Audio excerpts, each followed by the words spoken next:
Teman sehat ya, coba jujur sama diri sendiri. Hari ini kamu sudah minum berapa gelas air putih? Atau jangan-jangan ya, saking asiknya kerja di depan laptop ya, atau di depan ya pekerjaannya, atau saking serunya main game mungkin ya.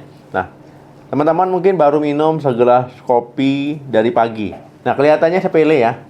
Nanti aja deh minumnya, belum haus nih. Atau nanti aja deh minumnya pas mau makan atau pas lagi makan. Nah, tapi hati-hati ya. Kebiasaan menunda minum ini sebenarnya sedang menyiksa organ penyaring racun di tubuhmu.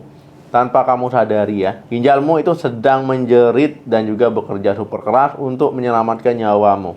Apa sih yang sebenarnya terjadi di dalam sana kalau air kurang? Nah, apakah benar bisa bikin ginjal rusak permanen? Ya, simak. Assalamualaikum warahmatullahi wabarakatuh. Halo teman sehat ya, jumpa lagi dengan saya Dr. Sadam Ismail. Tubuh kita itu ibarat mesin canggih ya, dan bensin utamanya itu bukan nasi, bukan daging, tapi air. Nah, hampir 70% tubuh kita itu isinya air. Nah, ada satu organ yang kerjanya paling berat ngurusin air ini, yaitu ginjal.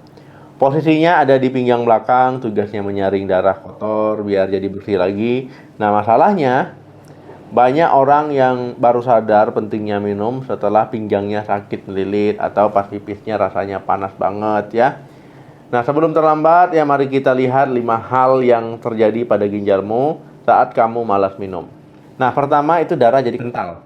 Bayangkan ginjalmu itu seperti mesin pompa air. Kalau air yang dipompa itu encer dan bersih, pompanya kerjanya enteng ya, lancar jaya tentunya.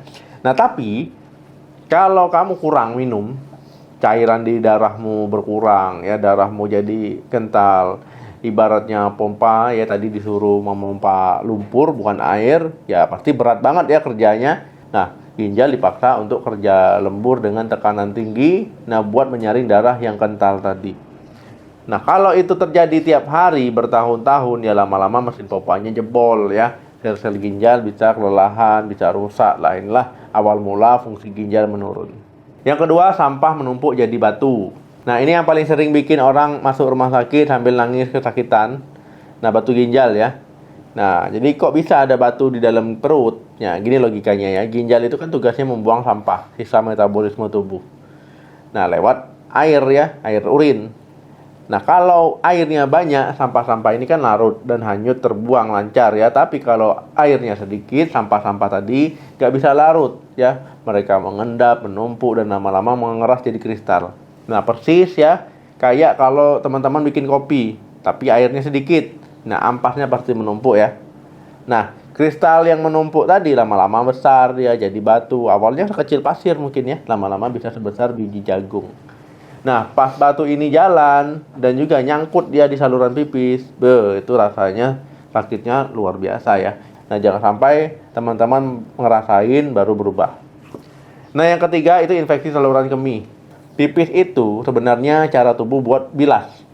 Buat bilas saluran kencing, jadi air pipisnya juga deras ya, itu menyeret bakteri keluar, yang jahat-jahat itu keluar.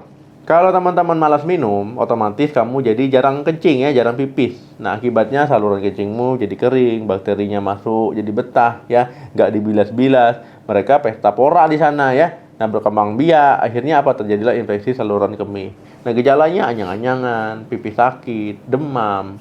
Nah, kalau didiamkan, bakterinya bisa naik ke atas ya, menyerang ginjal ya. Ini bahaya sekali. Yang keempat, tekanan darah naik. Jadi ginjal dan tekanan darah itu temenan akrab. Nah, kalau ginjal rusak, darah bisa tinggi. Nah, kalau darah tinggi, ginjal bisa rusak. Nah, jadi teman-teman ya, saat kamu dehidrasi, tubuhmu panik. Nah, otak kirim sinyal ke ginjal, tolong nih, buang air dulu nih, kita lagi kekeringan nih. Nah, akhirnya pembuluh darah jadi diketatkan, ya dipersempit supaya air nggak keluar. Efeknya apa? Efek sampingnya, tekanan darahmu jadi naik. Jadi buat kamu yang masih muda tapi tensinya udah mulai tinggi, coba cek. Jangan-jangan bukan cuma karena kebanyakan makan asin, tapi karena kamu kurang minum. Yang kelima, ginjal mogok kerja. Nah, ini adalah kondisi yang parah, biasanya terjadi kalau dehidrasi ekstrim. Misalkan kamu olahraga berat, panas terik, keringat banjir, tapi nggak minum sama sekali. Aliran darah ke ginjal itu bisa tiba-tiba drop, ginjal kaget dan langsung mogok kerja. Nah, dalam istilah medis ini disebut dengan gagal ginjal akut ya. racun di tubuhmu ya langsung numpuk dalam hitungan jam. Nah, kalau kamu nggak segera diinfus di IGD, ini bisa fatal. Nah, terus gimana dok caranya kita tahu ginjal kita masih aman atau enggak? Nah, itu simpel banget ya. Yang pertama, cek warna pipis kamu. Ini indikator paling umum dan jujur ya. Habis pipis jangan langsung disiram, lihat dulu warnanya. Kalau warnanya bening atau kuning muda, itu alhamdulillah ginjalmu bahagia, cairanmu cukup. Tapi kalau warnanya kuning tua, pekat atau mirip teh, nah itu lampu merah ya, ginjalmu lagi teriak minta tolong tuh, segera ambil gelas minum sekarang. Yang kedua, jangan nunggu haus ya. Haus itu sebenarnya sinyal telat. Nah, pas kamu ngerasa haus sebenarnya tubuhmu udah mulai kekeringan. Nah, jadi biasanya minum terjadwal, bangun tidur 1 gelas, sebelum makan 1 gelas ya. Kalau lagi kerja taruh botol gede di meja, jadi pas lihat botol langsung ingat minum. Yang ketiga, aturan minum. Jadi rumusnya gampangnya minimal 8 gelas sehari atau 2 liter ya. Nah, itu buat orang dewasa. Tapi kalau kamu kerjanya di lapangan, keringatnya banyak, ya harusnya lebih ya, jangan kurang. Jadi teman sehat ya, intinya sederhana, air putih itu obat paling murah dan paling ampuh buat jaga kesehatan. Nah, jangan korbankan ginjalmu cuma gara-gara alasan malas ambil air atau takut bolak-balik ke toilet ya. Percayalah, lebih baik capek bolak-balik ke toilet buat pipis daripada capek bolak-balik masuk rumah sakit ya buat cuci darah.